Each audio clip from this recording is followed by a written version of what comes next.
बिस्मिल्लाहिर्रहमानिर्रहीम। मुझे पुलिस का शोबा बहुत पसंद था। हमारे घर में अल्लाह का खास करम था, हर चीज़ मौजूद थी। अब्बू का खुद का एक छोटा सा बिजनेस था, जिस वजह से हमें शुरू से ही हर सहूलत मैसर थी। मैं बड़ा हुआ तो अपनी ख्वाहिश का इजहार कर दिया कि मैं पुलिस ऑफिसर बनना चाहता हूँ। अब्बू ने ये बात सुनी तो कुछ मुस्तरिब से हो गए थे।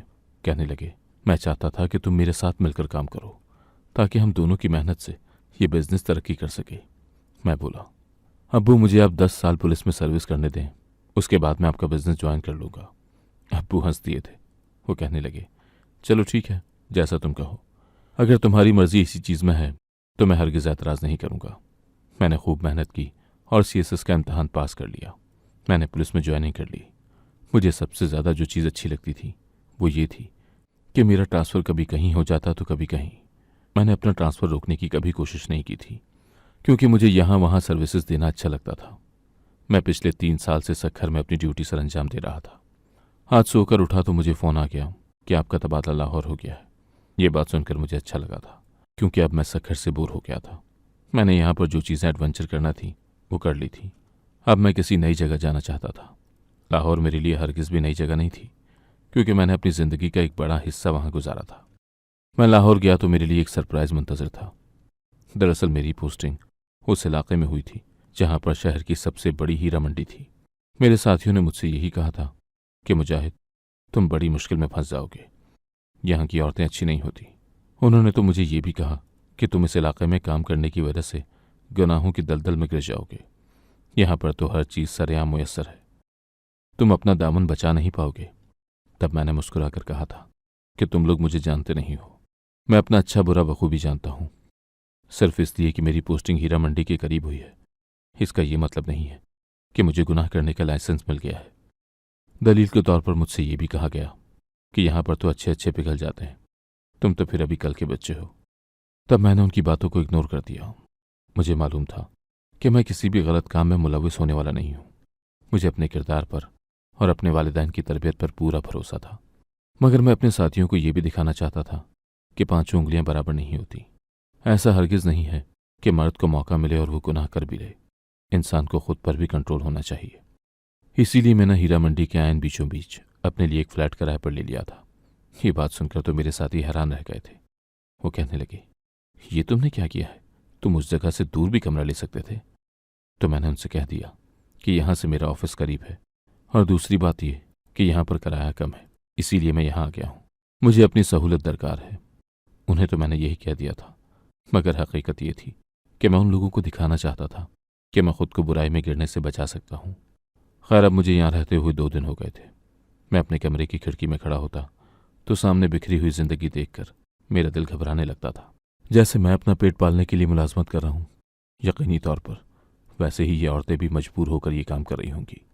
ये उनका पेशा था, जैसे कि पुलिस मेरा पेशा था। मैं उनको गलत कहने का हक नहीं रखता था, क्योंकि मुझे उनके हिस्से की कहानी मालूम नहीं थी। बस मेरा उनके लिए दिल उदास होता था। मेरा दिल चाहता था कि मैं उनके लिए कुछ कर सकूं। हर शाम मुल्क के बड़े बड़े लोग यहाँ आते और अपनी मनपसंद लड़की को गाड़ी में बिठा कर ले जाते थे। तब मेरा दिल मजीद परेशान सा हो जाता था। मैं जब से यहाँ आया था, हर वक्त उदासी मुझे घेरे रखती थी। आज शाम मैं बिस्तर पर लेटा हुआ था कि मेरे फ्लैट का दरवाज़ा बजने लगा। मैंने दरवाज़ा खोला तो सामने एक जवान लड़की खड़ी थी, जो बहुत ही हसीन भी थी। मैं उसको देखकर हैरान हो गया और बोला, आपकी तारीफ? वो कहने लगी, मुझे सब शबनम कहते हैं, आप मुझे शब्बू भी कह सकते हैं। मैं उसकी बात सुनकर घबरा गया और बोला, आपका यहाँ आने का क्या मकसद है? तो वो कहने लगी, मेरे हाथ में आपको पकड़ी हुई ट्रे नज़र नहीं आ रही क्या? मैंने जल्दी से उस ट्रे की जानिब देखा, वहाँ पर खाना रखा था। वो कहने लगी, मैं आपके लिए खाना लेकर आई हूँ। मुझे अजीब सी झुझुरी आई थी। मैं बोला, मुझे आपके खाने की ज़रूरत नहीं है। आपका बहुत शुक्रिया कि आपने मेरा एहसास किया। आप खाना वापस ले जाएं। वो मुझे बड़ी हैरत से देखती रही और कहने लगी, शब्बू के हाथ का खाना खाने के लिए सभी तरसते हैं और आप इनकार कर रहे हैं। मैं बोला, मैं किसी अजनबी के हाथ से खाना नहीं खा सकता। तो वो कहने लगी, हम चंद घड़ी मिलकर बैठेंगे तो अजनबी नहीं रहेंगे। मैंने कहा, मुझे तुम जैसी औरत के साथ बैठने की ज़रूरत नहीं है। जब मैंने कह दिया कि यहाँ से चली जाओ तो फिर चली जाओ। वो ढीठ बनकर मेरे सामने खड़ी रही और कहने लगी, नहीं, मैं तो आपको खाना खिलाकर ही जाऊंगी। मुझे गुस्सा आया और मैंने हाथ मारकर ट्रे नीचे गिरा दी थी। खाना बिखर कर रह गया था। शबनम की आंखों में आंसू आ गए। वो नीचे बैठ गई और उसने खाना चुनकर वापस ट्रे में रख दिया और फिर एक निवाला लेकर कहने लगी, ये बड़ी मेहनत से कमाया हुआ रिस्क है, तुम इसे यूं ज़ाया नहीं कर सकते। मैं उसको देखता रह गया था और फिर वो आंखों में आंसू लेकर मेरे फ्लैट से निकल गई थी। उसके जाने के बाद मैं सोचने लगा कि ये अजीब मुसीबत मेरे गले पड़ने लगी थी। अगर किसी को इल्म हो गया कि कोई तवाइफ मेरे फ्लैट में आई है तो लोग मुझ पर उंगलियां उठाने लगेंगे। वो तो यही कहते कि हमें तो अब तुम्हारा मकसद समझ में आया है कि तुमने हीरा मंडी में फ्लैट किराए पर क्यों लिया है। मैं तो उन लोगों पर अपनी शराफत वाज़ेह करना चाहता था। यूं तो लेने के देने पड़ सकते थे मुझ पर उंगलियां उठाई जा सकती थी। खैर, वो लड़की चली गई तो मैंने अपने खाने का बंदोबस्त करना चाहा। मैंने फूड डिलीवरी करवा ली थी। अगले रोज़ मैं जैसे ही थाने गया, मेरा एक साथी दोस्त मुझसे कहने लगा, मुजाहिद, मैंने सुना है कि कल तुम्हारे फ्लैट में बहुत ही प्यारी सी लड़की गई थी। काफ़ी देर रुकी रही वो तुम्हारे पास। ये बात सुनकर तो मेरा दिमाग ही घूम गया था। बस मैं यही तो नहीं चाहता था। मैं बोला, हाँ, मुझे खाना देने आई थी। मैं तो यही कहूँगा कि ये पेशे वाली औरतें भी रख रखाव वाली होती हैं। उन्हें इतनी तो तहजीब होती ही है ना कि अगर कोई नया पड़ोसी रहने के लिए आया है तो उसे खाने के लिए कुछ दे देना चाहिए। मैं बहुत मुतासिर हुआ हूँ उससे। मैंने जब ऐसी बातें कहीं तो मेरे साथी चुप कर गया था। दरअसल मैंने ये सब उसे लाजवाब करने के लिए ही कहा था, जबकि हकीकत में तो उसकी बात सुनकर मैं शर्मिंदा सा हो गया था। खैर, शाम ड्यूटी करके जब मैं थका हारा घर वापस गया तो शावर लेकर दिल चाहा कि लंबी तान कर सो जाऊं, मगर दरवाजे पर दस्तक हुई तो उधर चला गया। आज भी शबनम हाथ में ट्रे पकड़े खड़ी थी। उसने मुझे धक्का देकर साइड पर किया और खुद मेरी इजाज़त के बगैर मेरे फ्लैट में दाखिल हो गई थी। मुझे उसकी इस हरकत पर बड़ा गुस्सा आया था। मैं बोला, ये क्या बदतमीज़ी है।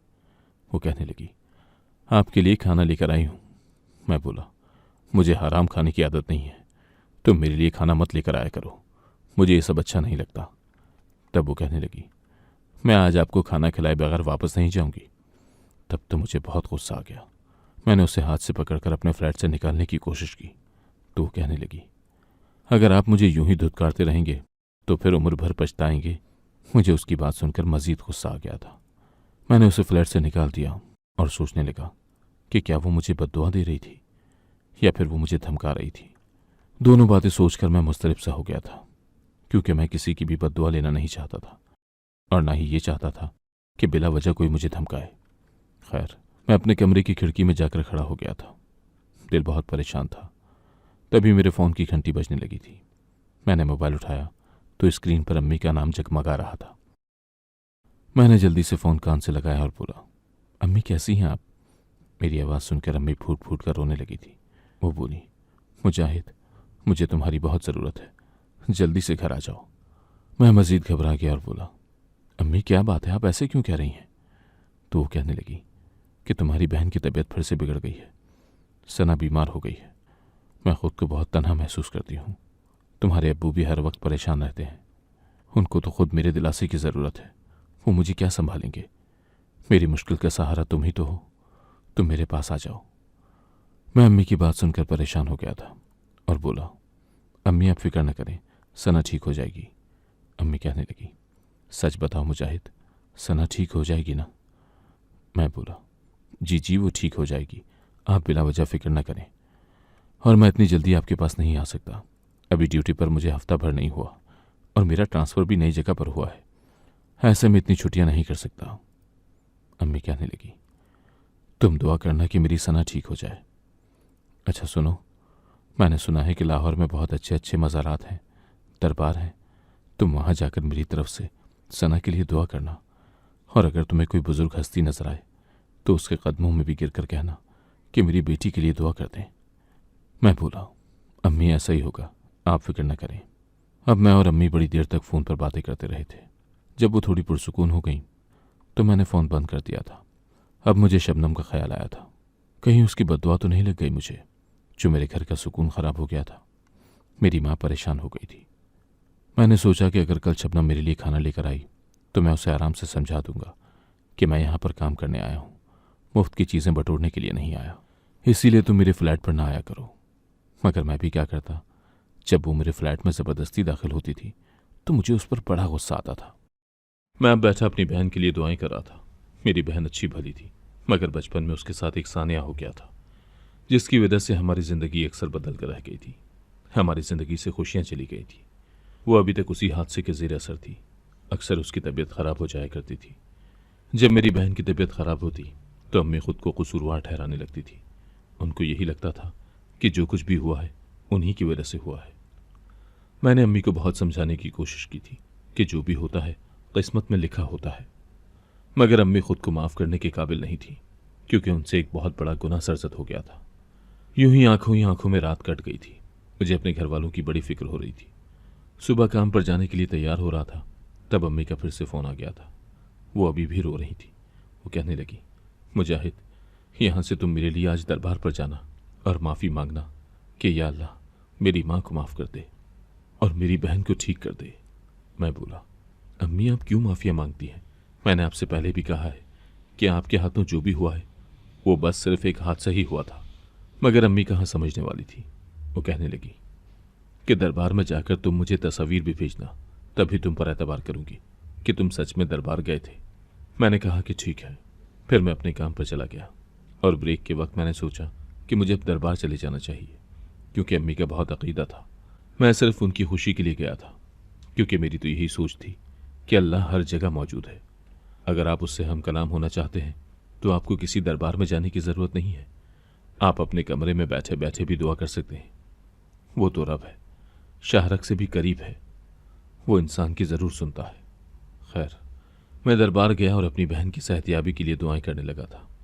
तभी मुझे एक जगह पर काफ़ी सारा झुरमट नजर आया। मुझे लगा कि यहाँ ज़रूर कोई पहुंची हुई हस्ती होगी, मुझे उससे दुआ करवा लेनी चाहिए। मैं आगे बढ़ा तो एक औरत बैठी थी जिसने खुद को मुकम्मल तौर पर ढांपा हुआ था। लोग उससे अपने लिए दुआएं करवा रहे थे और उसके सामने अपने मसले बयान कर रहे थे। तो वो कहने लगी, मैं तो यहाँ पर खुद अपने लिए दुआ करने आई हूँ। तुम लोग क्यों समझते हो कि मैं कोई वली अल्लाह हूँ, जबकि ऐसा बिल्कुल भी नहीं है। मैं तो बहुत गुनहगार हूँ। अगर तुम लोगों को मेरी हकीकत पता चल जाए तो तुम लोग मुझे संसार करना पसंद करोगे। मैं उसकी गुफ्तगू सुनकर मजीद आगे बढ़ा था, क्योंकि आजकल ऐसे लोग बहुत कम मिलते हैं जो लोगों को अपनी असलियत बताने से नहीं कतराते। वो इस चीज़ को ज़्यादा पसंद नहीं करते कि लोग उनके आगे झुके रहें। मैं मजीद आगे बढ़ा तो ये देखकर हैरान रह गया था कि ये दुआ करने वाली कोई और औरत नहीं बल्कि हीरा मंडी की शबनम थी। उसकी आंखें देखते ही मैं 2 कदम पीछे हटा था और फिर पीछे हटता ही चला गया था। मैंने दिल में सोचा कि अल्लाह की क्या शान है, उसने किस तरह से लोगों के ऐब छुपाए हुए हैं। अगर वो ऐब न छुपाता तो हम किसी को मुंह दिखाने के भी काबिल न रहते। हीरा मंडी की वो शबनम जिसने शायद कभी नमाज भी ना पढ़ी हो, जिसे शायद कलमा भी ना आता हो, लोग उसके सामने बैठे उससे दुआ करने की दरखास्त कर रहे थे। खैर, मैं अपनी बहन के लिए दुआ करके वापस आ गया था। मैंने अम्मी को तस्वीर भी सेंड कर दी थी और उनसे कहा था कि अब सना बिल्कुल ठीक हो जाएगी। तो अम्मी कहने लगी, अगर मुझसे इतना बड़ा गुनाह सरजद ना हुआ होता तो मेरी सना कभी भी बीमार ना होती। मैंने बहुत गलत किया। मैं बोला, अम्मी आप अपने दिल से इस वाक़े को निकाल क्यों नहीं देती? आपने कुछ भी तो जानबूझकर नहीं किया। जो भी हुआ गलती से हुआ है, आप गुनहगार नहीं है। अम्मी फूट फूट कर रोने लगी थी। वो बोली, तुम मुझे झूठे दिलासे देते हो। मेरे सर पर बहुत बड़ा गुनाह है, मैं बख्शी नहीं जाऊंगी। मैंने किसी का दिल दुखाया था। अब मेरी औलाद पर मुश्किल आ गई है। मेरी सना कभी भी ठीक नहीं हो पाएगी। मैंने अम्मी से कहा कि आप मायूसी की बातें करना छोड़ दें।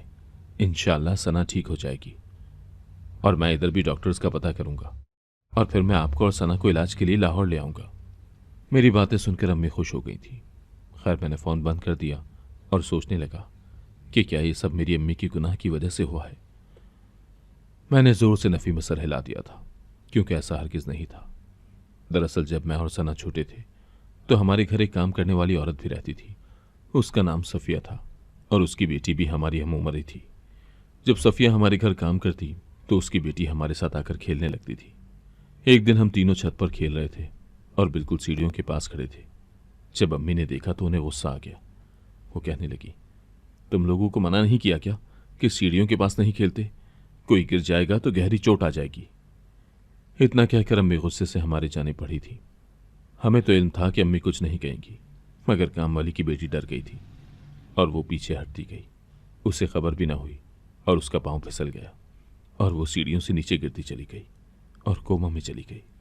ये मंजर देखकर हम सब बहुत खौफजदा हो गए थे, चीखने चिल्लाने लगे थे। अम्मी भी बहुत ज़्यादा घबराई हुई थी। एम्बुलेंस को बुलाया गया, उसमें नाजिया को डालकर अस्पताल ले गए थे। डॉक्टर्स ने बताया कि बच्ची के दिमाग से खून निकल गया है और बहुत गहरी चोट आई है। इसका बचना तकरीबन नामुमकिन है। हमारी काम वाली झोली उठा उठा कर अम्मी को बद्दुआएं देने लगी थी। वो कहने लगी कि आपके बच्चे भी तो खेल रहे थे, आपने अपने बच्चों को धक्का नहीं दिया, मेरी बेटी को धक्का क्यों दिया। अम्मी ने उसके सामने हाथ जोड़ दिए और कहा कि मेरे बच्चों को बद्दुआएं मत दो, मैंने तुम्हारी बेटी को धक्का नहीं दिया। वो खुद ही डर के पीछे हटी थी। अम्मी ने नाजिया के इलाज का सारा खर्चा बर्दाश्त किया था, मगर वो बच न सकी थी। वो 3 हफ्ते कोमे में रहने के बाद इंतकाल कर गई थी। काम वाली सफ़िया बहुत रोती थी, हर वक्त दुखी रहती थी। उसकी हालत देख देख कर अम्मी भी बहुत परेशान रहती थी। वो यही कहती थी कि अगर सफ़िया के बजाय मेरा कोई बच्चा बिछड़ जाता तो मैं क्या करती। सफ़िया अम्मी से नफरत करने लगी थी, मगर अम्मी पीछे नहीं हटी थी। अम्मी सफ़िया के बाकी बच्चों के लिए खाना, जूते और कपड़े भिजवाने लगी थी। हर तरह से उनकी माली मदद करती रहती थी और बार बार ये पैगाम भी भेजती थी कि सफ़िया, मुझसे बदगुमान मत हो, मैंने तुम्हारी बेटी को धक्का नहीं दिया। मुझे अल्लाह से डर लगता है, क्या मैं अपने बच्चों को छोड़कर तुम्हारी बच्ची पर जुल्म कर सकती थी। खैर, सफ़िया को अब आहिस्ता आहिस्ता सब्र आने लगा था। अब वो हमारे घर फिर से काम करने के लिए आने लगी थी, मगर अब अम्मी उससे ज़्यादा काम नहीं करवाती थी, बल्कि उसे अपनी बहनों की तरह ही ट्रीट किया करती थी। अम्मी यही कहती थी कि सफ़िया, तुम मेरी बहन हो, तुम्हें जिस चीज़ की ज़रूरत हो मुझसे कह दिया करना। अम्मी बार बार उनको भी यकीन दहानी करवाती रहती थी कि तुम्हारी बेटी के साथ जो कुछ हुआ है, मैं इसमें कसूरवार नहीं हूँ। खैर, अब सफ़िया बिल्कुल ठीक हो गई थी और वो मुझसे और सना से प्यार करने लगी थी। वो सना का कहती थी कि मुझे इसमें अपनी नाजिया नजर आती है। एक दिन अम्मी ने सफ़िया को घर में काम के लिए छोड़ा और मुझे और सना को पार्क ले गई थी। हम दोनों आइसक्रीम के लिए शोर कर रहे थे। अम्मी आइसक्रीम लेने गई तो सना कहने लगी कि मैं भी अम्मी के पीछे जा रही हूँ। मैंने उसे बहुत मना किया कि अम्मी हमें जिस बेंच पर बिठा कर गई हैं, हमने वहीं पर बैठे रहना है, नहीं तो वो गुस्सा करेंगी। मगर सना ने मेरी बात नहीं मानी और वो अम्मी के पीछे ही चली गई, जबकि मैं बेंच पर ही बैठा रह गया था। थोड़ी देर बाद अम्मी जब लौट कर वापस आई तो कहने लगी कि सना कहाँ है। ये बात सुनकर तो मैं बहुत ज़्यादा घबरा गया था और बोला, अम्मी वो यहीं कहीं थी, अभी आपके पीछे ही तो गई है। अम्मी कहने लगी, नहीं नहीं, मेरे पीछे तो वो नहीं आई, मगर मैंने तो खुद उसे अम्मी के पीछे जाते हुए देखा था। खैर, अम्मी ने पार्क में ऐलान भी करवा दिया था कि मेरी बच्ची गुम हो गई है। इधर उधर हम ढूंढते फिर रहे थे। अम्मी ने अब्बू को भी फ़ोन किया था, वो भी पुलिस को लेकर पहुंच गए थे, मगर हमारी सना नहीं मिली थी। ये गम बहुत बड़ा था। अम्मी तो दीवानी ही हो गई थी। हमने शहर का चप्पा चप्पा छान मारा था। अब्बू ने मुल्क भर के पुलिस स्टेशन में बच्ची की गुमशुदगी की रिपोर्ट दर्ज करवा दी थी। उन्हें उम्मीद थी कि हमारी सना एक न एक दिन ज़रूर मिल जाएगी, मगर वो एक दिन बहुत देर से आए थे। 1 साल बीत गया था, मगर सना घर नहीं आई थी। अम्मी बिल्कुल दीवानी होकर रह गई थी और अब तो 2 साल हो गए थे। अम्मी ने सना को मुर्दा तस्वुर कर लिया था। अम्मी हर वक्त रोती रहती थी और यही कहती थी कि अगर मेरे हाथों सफ़िया की बेटी का इंतकाल ना होता तो अल्लाह कभी मुझे मेरी बेटी की आजमाइश न दिखाता। सफ़िया यही कहती कि बाजी, मुझे यकीन है कि आपने जानबूझकर मेरी बेटी को धक्का नहीं दिया था।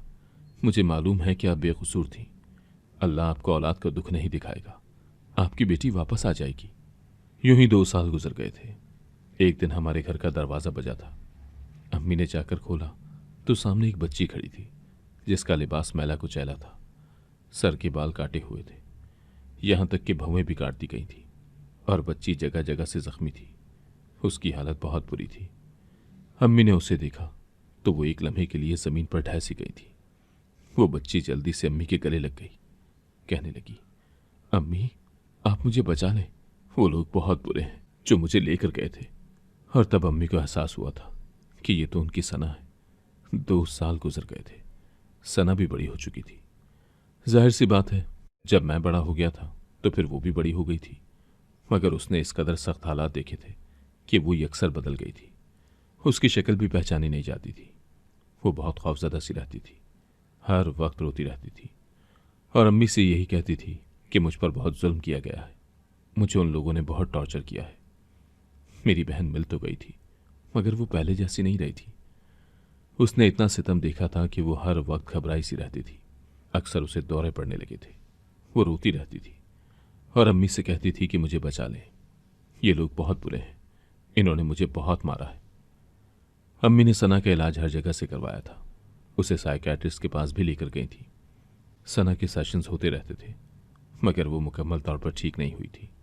अब वो इसी बीमारी के साथ बड़ी हो गई थी। खानदान वालों को भी पता था, इसीलिए सना का रिश्ता नहीं आता था। कभी वो ठीक हो जाती थी और ज्यादातर बीमार ही रहती थी। अब उसे फिर से दौरा पड़ा था, इसलिए अम्मी बहुत परेशान रहने लगी थी। एक दिन अम्मी का फोन आया और कहने लगी कि मैंने सुना है कि हीरा मंडी में भी बहुत पहुंची हुई औरतें होती हैं, वो अल्लाह के बहुत करीब होती हैं। तुम किसी औरत से मेरी बेटी के लिए दुआ करवा दो, उसकी सेहत ठीक नहीं होती। मैं बोला, अम्मी आप कैसी बातें कर रही हैं? अम्मी कहने लगी, तुम्हें मेरी कसम है, मेरी बात मान लो। मैंने हामी भर ली थी और सोच लिया था कि मैं कोठी में जाकर एक बार शबनम से अपनी बहन के लिए दुआ ज़रूर करवाऊंगा। मैं भी यही सोच रहा था कि मुझे बाहर से अल्लाह अकबर के नारे सुनाई देने लगे थे। मैं परेशानी में बाहर भागा तो मालूम पड़ा कि एक तवाइफा मर गई है, मगर उसके जनाजे से बहुत खुशबू आ रही है। लेकिन फिर भी मौलवी साहब उसे कफन दफन करने को तैयार नहीं। मैंने इस्तफसार किया कि कौन सी तवाइफा मरी है। अगली बात सुनकर तो मैं दंग ही रह गया था, क्योंकि मुझे बताया गया था कि शबनम इंतकाल कर गई है। मैं फौरन भागा और बोला, मैं इसका जनाजा पढ़ाऊंगा। और फिर जूं ही मैंने उस तवाइफा के जनाजे पर सूरह फातिहा पढ़ी तो पांव तले से जमीन निकल गई, क्योंकि एक औरत ने मेरा हाथ आकर पकड़ लिया था। वो कहने लगी, इसका जनाजा पढ़ाने से पहले एक बार मेरी बात सुन लो। ये औरत कोई अनजान नहीं थी, बल्कि हमारे घर में काम करने वाली सफिया थी। ये न जाने लाहौर कैसे आ गई थी।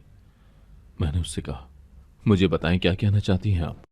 तो वो कहने लगी, सबके सामने नहीं बताऊंगी, तन्हाई में बताऊंगी। मैं उसके साथ एक साइड पर हो गया तो वो कहने लगी, ये जो तवाइफा मरी है ना, इसका असल नाम शबनम नहीं है, बल्कि ये तुम्हारी सगी बहन सना है। ये बात सुनकर तो मैं दंग रह गया था। मैं कहने लगा, आप ये क्या कह रही हैं? तो वो कहने लगी, जब तुम्हारी माँ ने मेरी बच्ची को धक्का देकर मार दिया था तो मैंने भी सोच लिया था कि उससे बदला जरूर लेकर रहूंगी। मैं तुम्हारी बहन को पार्क से अगवा करके ले गई थी और अपनी बहन के घर छोड़ दिया था। जब तक पुलिस छापे मारती रही, तुम्हारी बहन मेरी बहन के घर में ही रही थी। मगर फिर जब ये केस पुराना हो गया तो मैं इसे वहां से निकालकर लाहौर की हीरा मंडी में बेच आई थी। ऐसा करने से मुझे दिली सुकून मिल गया था। ऐसा लगने लगा था जैसे मेरी बेटी को इंसाफ मिल गया हो। जब भी मुझे मेरी बेटी की याद आती थी तो मैं हीरा मंडी में आकर तुम्हारी बहन का अंजाम जरूर देखती थी। यहां पर इसे शबनम का नाम दे दिया गया था। मैं जब भी वापस उधर आती तो मैं तुम लोगों की तस्वीर भी साथ लेकर आती थी, और सजा के तौर पर वो तस्वीर सना को पकड़ा जाती थी ताकि वो तुम लोगों को देखकर तड़पती रहे। इसीलिए उसने तुम्हें देखते ही पहचान लिया था और तुम्हारे लिए खाना लेकर आया करती थी। अब वो मर गई है तो तुम उसका चेहरा देख लो, वो तुम्हारी बहन ही मरी है। ये बात सुनकर तो मैं थर थर कांपने लगा था। मैं बोला, अगर ये सना है तो फिर हमारे घर में जो लड़की है वो कौन है? तो सफिया कहने लगी, वो तो मेरी बहन की बेटी है। मैं उसे तुम लोगों के घर इसलिए छोड़ गई थी क्योंकि मुझे उम्मीद थी कि उसे यहाँ पर अच्छा मुस्तकबिल मिलेगा, और मैंने उसके बाल वगैरह कटवा दिए थे और उसे अच्छी तरह से समझा दिया था कि वो यही कहे कि उस पर बहुत ज़्यादा तशद्दुद हुआ है। रही बात मेरी बहन की बेटी की बीमारी की, तो वो बचपन से ही बीमार थी। मेरी बहन उसका इलाज करवाने के काबिल नहीं थी, जभी तो हमने उसे तुम लोगों के घर छोड़ दिया था। कुछ समझ ही नहीं आया था कि मैं क्या करूं। खैर मैंने अल्लाह का नाम लिया और अपनी बहन का जनाजा पढ़ा दिया था। मैं जनाजे से फरागत पाकर कोठे पर गया था और उनसे पूछा था कि मेरी बहन कैसी थी। तब मुझे वहां की नायिका ने बताया था कि शबनम एक बहुत ही शरीफ लड़की थी। उसने अपनी जिंदगी में कभी कोई गलत काम नहीं किया था। वो तवाइफा नहीं थी, वो तो रात रात भर इबादत किया करती थी। और सबसे हैरत की बात यह है कि वो बाकी तवाइफों के कपड़े सीकर अपनी रोजी कमाया करती थी। उसने कभी कोई गलत काम नहीं किया था। वो एक जन्नती रूह है। जभी तो उसके जनाजे से खुशबू आ रही थी कि उसने इतने सख्त माहौल में, जहां पर गुनाह के बहुत से मौके थे, वहां रहकर भी उसने कोई गलत काम नहीं किया था, गुनाह नहीं किया था। इसीलिए अल्लाह उससे राजी हो गया। मैं ये सब बातें सुनकर रोने लगा था। खैर, मैं घर गया और अपनी वालिदा को सारी बात बता दी थी। हमने सफ़िया के खिलाफ एफआईआर दर्ज करवा दी थी। सफ़िया को पकड़ने के लिए मैंने खुद जगह जगह छापे मारे थे और आखिरकार सफ़िया पकड़ी गई थी। उसे उसके जुर्म की सज़ा में जेल हो गई थी। और वो लड़की जो हमारे घर में बहन बनाकर लाई गई थी, अम्मी उसका अभी भी ख्याल रखती है, क्योंकि अम्मी को उसमें सना नजर आती है। अगर आपको आज की कहानी पसंद आई है तो वीडियो को जरूर लाइक कीजिएगा और अपने दोस्तों के साथ भी शेयर कीजिएगा। और हाँ, अगर आपने अभी तक हमारा चैनल सब्सक्राइब नहीं किया तो जरूर सब्सक्राइब करें। मिलते हैं कल एक नई और दिलचस्प कहानी के साथ। अल्लाह हाफिज।